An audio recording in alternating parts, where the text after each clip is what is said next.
BPL অকশনের দিনে চট্টগ্রামে হোটেলেই বিশ্রামে কাটিয়েছেন বাংলাদেশের দলের ক্রিকেটাররা। তবে ছুটির দিনে চট্টগ্রামের রাস্তায় দেখা যায় আয়ারল্যান্ডের দলকে। আর স্থানীয় মার্কেটে নিজেরা এবং তাদের পরিবারকে নিয়ে অনেকে কেনাকাটাও করেছেন। আর এই সময় যারা বাংলাদেশি কেনাকাটা করেছেন তারা আবার বাংলাদেশি পোশাকের প্রশংসাও করেছেন। বাংলাদেশের বিপক্ষে দ্বিতীয় টি-20 ম্যাচে হারলেও শেষ ম্যাচ জিতে সিরিজ জয় করতে চায় আইরিশরা। চট্টগ্রাম থেকে আশিক সারোয়ার জানাচ্ছেন বিস্তারিত।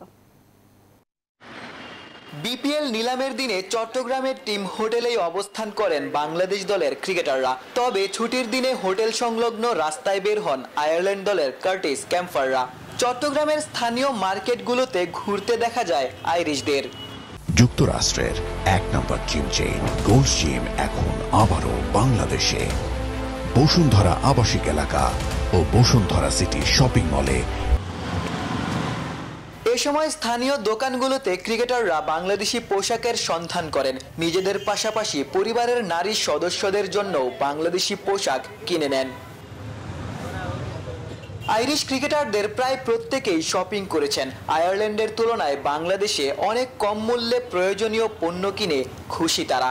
They got a lot of clothes as well. Very happy. Really enjoy Bangladesh, a beautiful country. So really loved it. For the last match, to win the series, which will be great. Last night was a very good match, but hopefully we can finish off with a series win.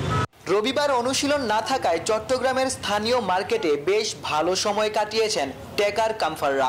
তবে সিরিজের শেষ ম্যাচে লিটনদের বিপক্ষে জয়ই আইরিশদের একমাত্র প্রত্যাশা। চট্টগ্রামের local মার্কেটে শপিং করে টিম হোটেলে ফিরছেন আইরিশ ক্রিকেটাররা। তাদেরকে প্রশ্ন করেছিলাম বাংলাদেশি পোশাক সম্পর্কে। তারা অনেক বেশি পছন্দ করেছেন এবং শপিং করে তারা আসলে অনেক বেশি খুশি ছিলেন। চট্টগ্রাম থেকে আশিক সারোয়ার, নিউজ 24।